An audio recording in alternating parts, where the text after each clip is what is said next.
But we have to finish the movie. Who gives a fuck about movies?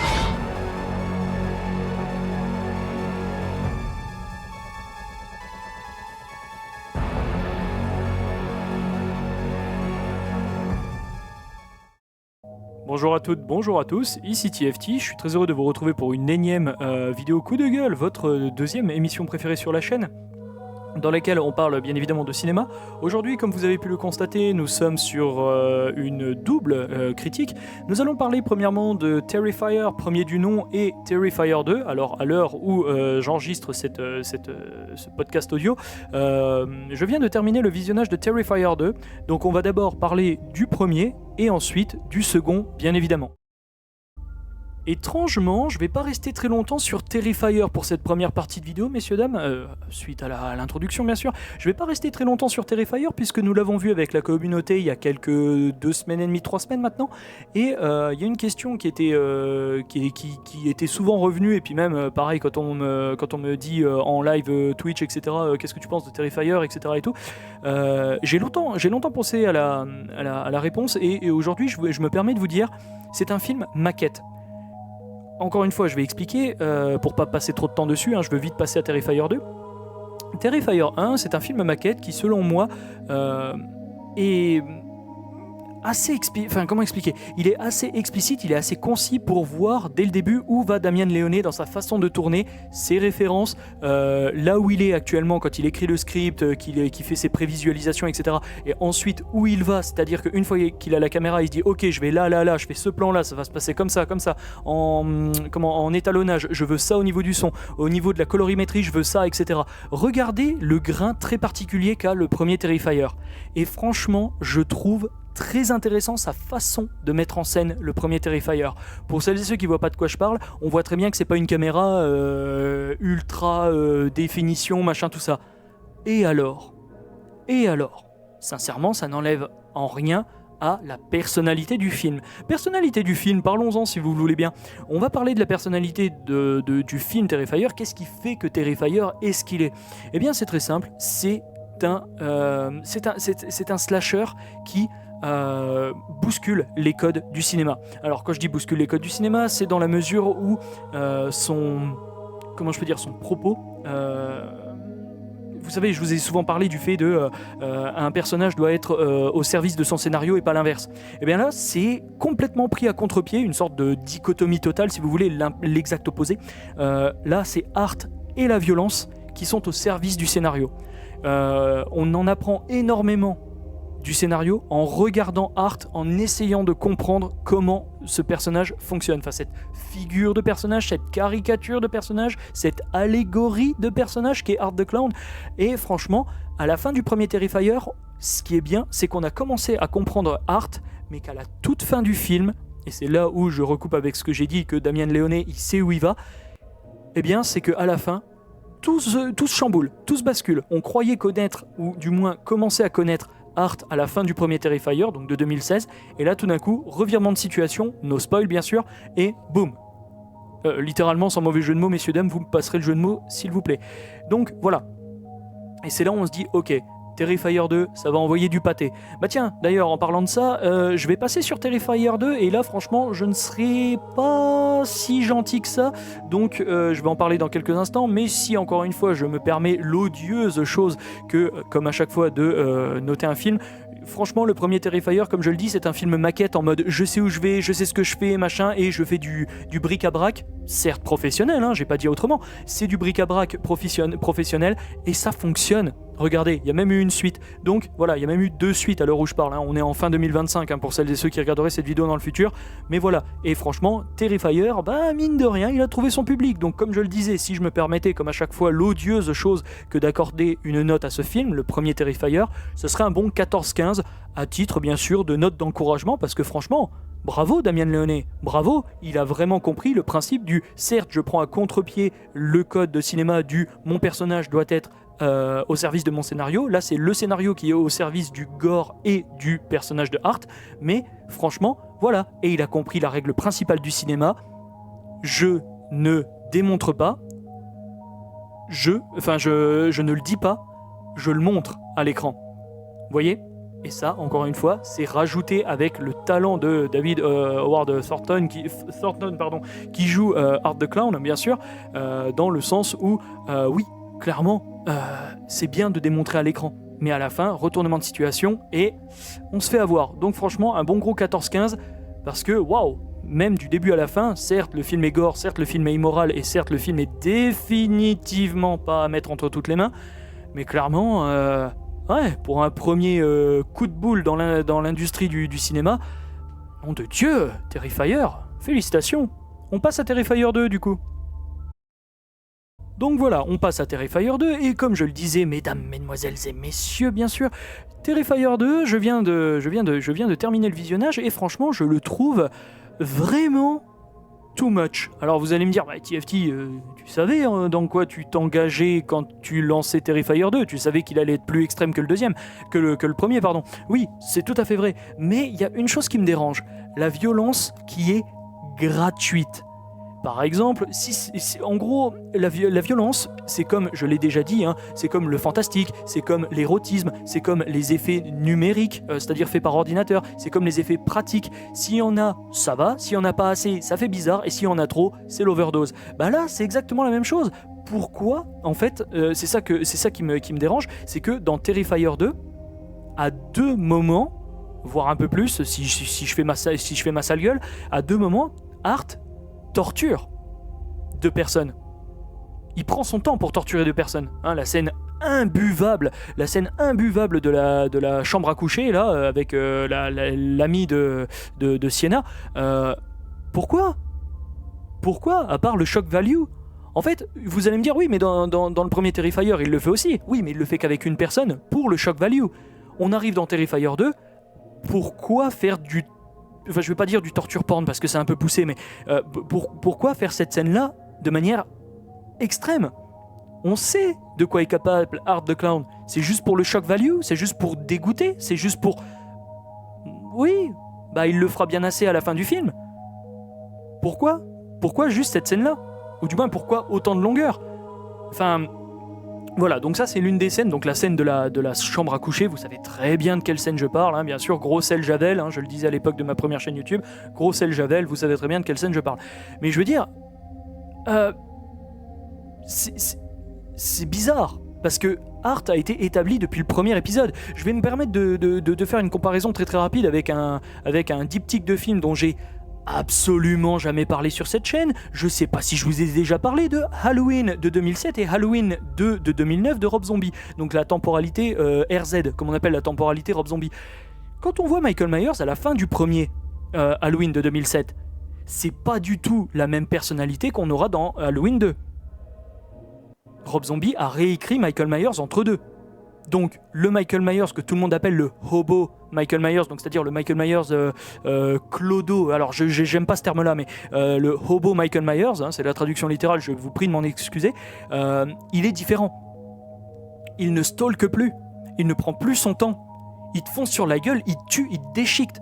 Prenez par exemple l'excellente scène, et c'est pour ça que je vais les opposer les deux. Alors je sais faire de l'opposition, TFT, gna gna, mais là c'est pertinent ce que je vais dire. Prenez la scène donc de Terrifier 2 avec la chambre à coucher, et dans Halloween 2 de 2009 de Rob Zombie bien sûr, prenez la scène de l'hôpital. Alors vous allez me dire oui, gna, c'est un rêve, etc. On s'en fout. Je veux dire, l'image elle est là, la musique elle est là, le montage il est là. La scène de l'hôpital dans Halloween 2. Je l'adore cette scène. Je la trouve ultra violente parce que déjà elle l'est, nom de Dieu, et deuxièmement parce que on comprend que ce Michael Myers là n'est plus le même Michael Myers, enfin c'est toujours le même, mais je veux dire, il ne fonctionne plus de la même façon que dans le premier. Comme je le dis, il ne prend plus son temps, il ne prend plus machin, et donc il prend cette fois-ci la pauvre toute jeune actrice à l'époque, elle venait faire un petit coucou en tant que figurante, Octavia Spencer, qui se fait complètement déchiqueter par Michael Myers, qui se prend plus d'une vingtaine de coups de couteau dans l'arrière du dos alors qu'elle est couchée sur le sol en train de se vider de son sang, etc.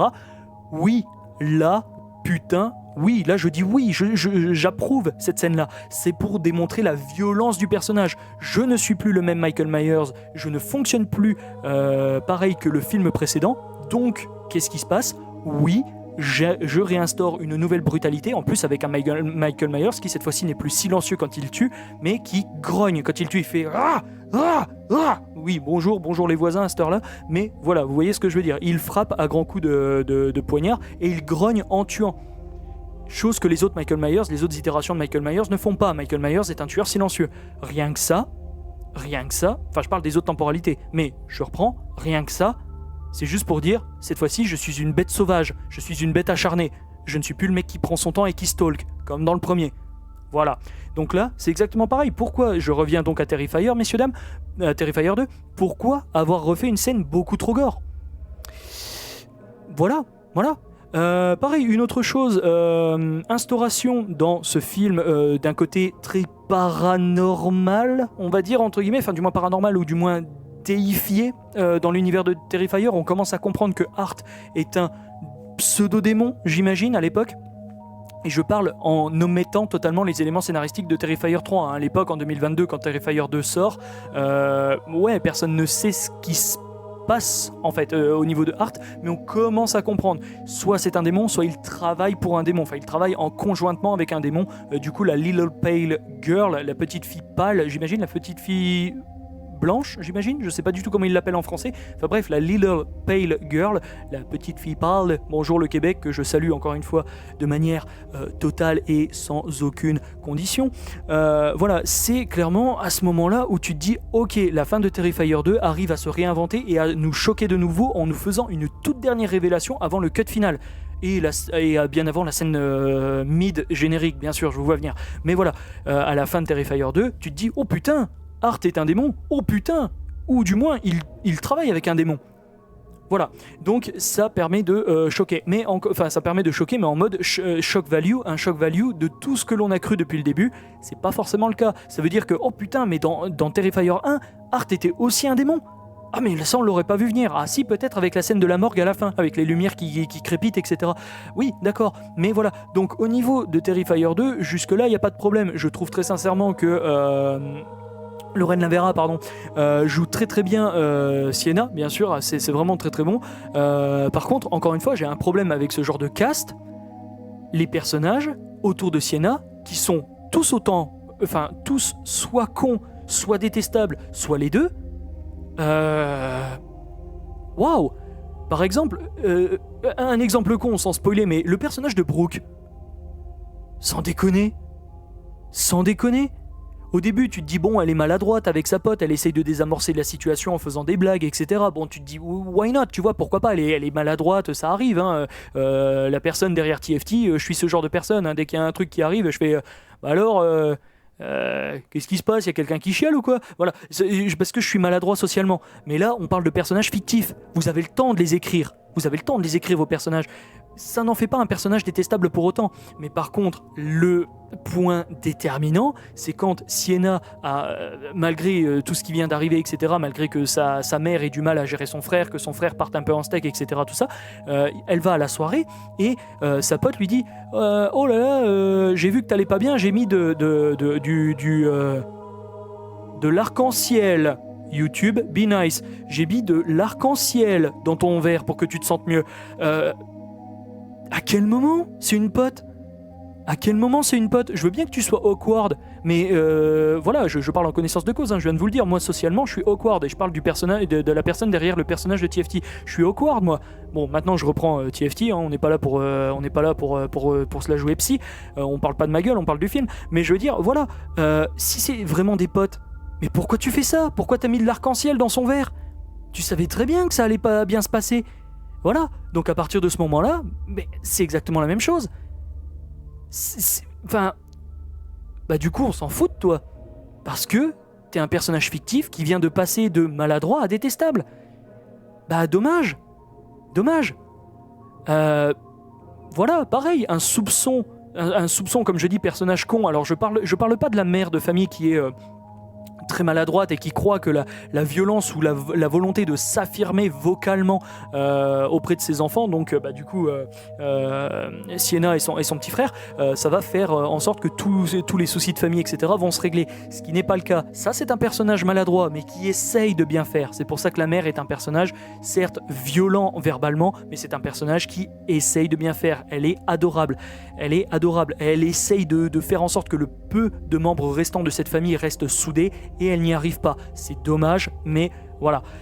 Pour en revenir du coup à un personnage con, par dichotomie, c'est-à-dire par opposition totale à la mère de famille, il y a le petit copain de Brooke, du coup, donc la copine qui met des arcs-en-ciel partout dans les verres de tout le monde. Là.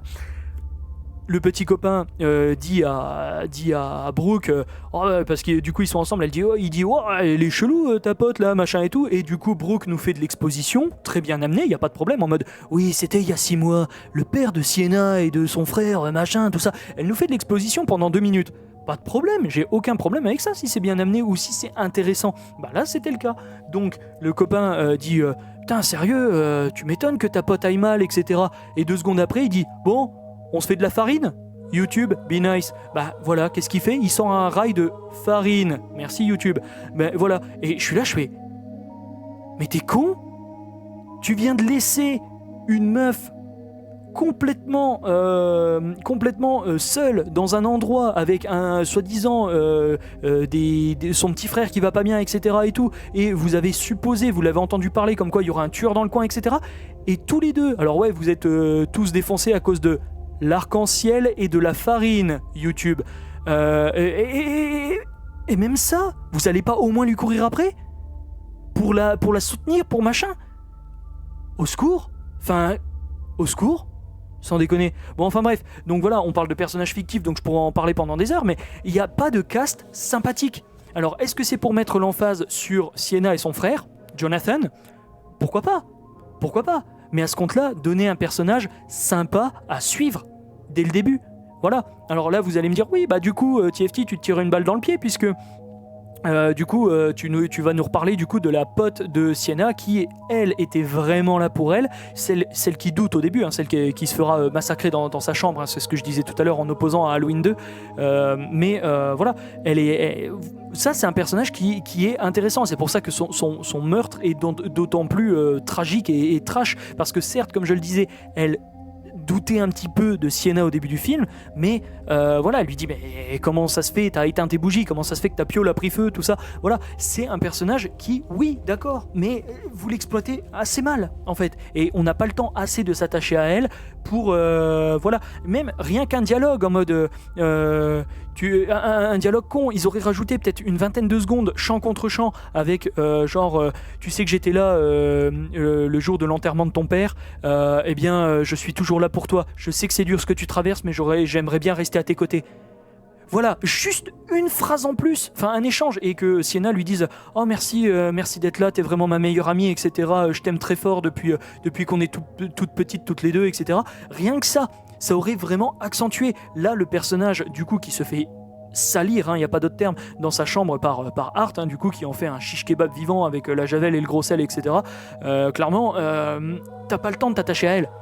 Donc c'est juste, comme je le disais, et du coup j'ai fini ma boucle, le meurtre là, il est sale pour être sale. Il n'y a pas d'approfondissement de sentiments, en fait. Voilà, elle était là, elle a douté, à la fin elle a commencé à le croire, à croire le récit de sa meilleure amie, mais voilà, mais c'est trop rapide, c'est trop expédié, et le film il a un runtime de je sais pas combien, mais voilà, t'aurais eu le temps de placer peut-être, ouais, comme je dis, 15 secondes avec ce truc du, je sais pas, un dialogue improvisé, enfin pas improvisé, mais je veux dire rajouté en mode, oui tu sais j'étais déjà là le jour, j'étais là le jour de l'enterrement de ton père, et les jours d'après je suis passé chez toi tous les jours, etc. Oui, ça serait de l'exposition, messieurs dames, mais ça serait tangible, palpable. On se dirait, voilà, l'amitié est encore plus renforcée. Elles se connaissent depuis toute petite, elles sont meilleures amies, et elle était là pour accompagner Sienna le jour malheureusement du départ de son père, ainsi que les quelques jours après pour savoir comment Sienna allait. Voilà. Donc voilà, selon moi, c'est pas forcément un mauvais film, loin de là, hein, Terrifier 2 est un bon film, moins bien que le premier en tous les cas, mais voilà, parce qu'on commence à s'habituer, etc. Et je pense que le film, sans mauvais jeu de mots, patauge un petit peu, hein, beaucoup de sang pour pas grand chose, et voilà, malgré tout, comme je le dis, il y a certains segments, j'ai l'impression qu'ils sont un peu rushés, voilà. Et là, il n'y a pas de recoupe, etc. Tout ça parce que Damien Leone jouait en freelance à l'époque, à part pour Terrifier 3, je crois. Mais pour Terrifier 2 et Terrifier 1, c'était encore pire. Mais Terrifier 2, je crois qu'il était encore en freelance, si je dis pas de conneries. Donc, c'est-à-dire que, voilà, il avait la liberté qu'il voulait. Donc, peu importe, voilà, peu importe, hein, c'est pas le fait de dire au fait TFT tu t'es trompé, non, c'est pas le but, c'est juste, voilà, Damien Leone était maître total de son projet, donc c'est-à-dire s'il avait pu rallonger certains trucs, raccourcir, rajouter des dialogues, ça fait 3 fois que je vous encastre le crâne avec cette idée, mais voilà, il aurait pu le faire, voilà. Encore une fois, ça ne veut pas dire que c'est un film mauvais, mais maladroit à quelques endroits. Je tiens à rappeler enfin que toutes ces critiques ne sont que mes critiques. Je sais qu'il y en a qui vont dire « Putain, TFT, tu pars complètement à l'ouest ». Non, c'est comme ça qu'encore une fois, j'ai ressenti ces deux films. Enfin, du moins Terrifier 2 en ce qui le concerne. Donc voilà.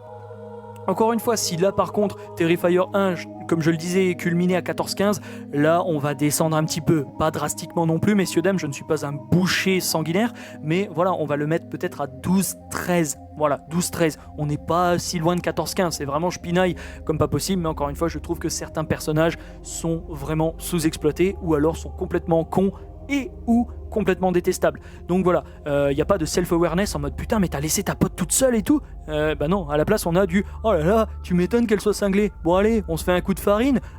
Farine, YouTube. Donc voilà, mais comment tu veux aimer des personnages comme ça ? Alors peut-être que c'était pour mettre l'emphase, donc c'est-à-dire la lumière, uniquement sur Sienna et son frère Jonathan. À ce compte-là, je me suis complètement fourvoyé et ma critique est donc caduque. Mais je ne crois pas être si loin de la vérité, mine de rien. Malheureusement, comme je le dis, je l'ai trouvé trop gore pour rien. Voilà. Pourquoi 2 scènes de torture alors qu'il y en a déjà une pas mal gore à la fin du film dans les sanitaires ou les bécosses, encore une fois bonjour le Québec, tout mon amour bien sûr, inconditionnel, dans les bécosses du Terrifier, dans les sanitaires, dans les WC de l'attraction Terrifier, la pote de Sienna du coup qui se prend de l'acide et qui se prend ce fameux barreau de chaise improvisé avec toutes les lames pointues qui sortent dans tous les sens, les clous, les poignards, enfin les couteaux de cuisine etc qui ont été comment je peux dire remis dedans, enfin planté dedans pour que ça fasse une sorte de mat avec, de batte avec des lames, je vais y arriver, des battes avec des lames improvisées, etc. Ouais, il y a déjà cette scène de torture qui est quand même pas mal hardcore. Pourquoi en avoir fait 2 ? Et à ce compte-là, la plus grosse de la saga, pourquoi est-ce que vous ne l'avez pas pré-shot en rajoutant plus de sentiments ? Parce que là, malheureusement, la meilleure soi-disant pote de Sienna, c'est juste une figurante. Malheureusement, on n'a pas le temps de s'attacher à elle. Voilà donc qui termine pour cette critique, messieurs dames, cette double critique. Je vais monter ça très très vite et puis vous le mettre en ligne. Bien sûr, ça sortira peut-être le lendemain, donc le 5 décembre 2025. Et encore une fois, je tiens à faire un point d'honneur, un point critique central, dirons-nous, au fait que j'omets de côté totalement le lore de Terrifier 3. C'est tout à fait normal puisque Terrifier 3 fera l'objet d'une future critique sur ma chaîne. Mais vu l'état d'hémoglobine qu'il y avait partout sur mon écran pendant plus de 1h40, je vais laisser un peu de temps avant d'arriver Terrifier 3 quand même, messieurs dames. Mine de rien, je vous remercie d'avoir suivi cette très longue critique. Je vous invite à débattre de ce film également dans les commentaires si vous voulez rajouter quelque chose ou si vous voulez me corriger. Bien sûr, vous êtes toutes et tous les bienvenus à mesure que ce soit respectueux et étoffé, bien sûr. À ce compte-là, je vous dis merci de votre participation, tout du moins déjà pour avoir regardé cette vidéo jusqu'au bout. C'était TFT, n'hésitez pas à aller faire un petit tour sur ma chaîne Twitch si le cœur vous en dit, un petit follow ne fait pas de mal mais fait encore plus de bien. Donc voilà, un simple petit clic de votre temps. Et quant à moi, je vous dis à la prochaine et n'hésitez pas également à faire un petit tour sur ma chaîne YouTube si vous voulez voir un petit peu du contenu qui va dans tous les sens. Je suis sûr que quelque chose au moins vous intéressera. C'était TFT, passez une bonne fin de journée, portez-vous bien et à bien vite bien sûr. Salut, portez-vous bien.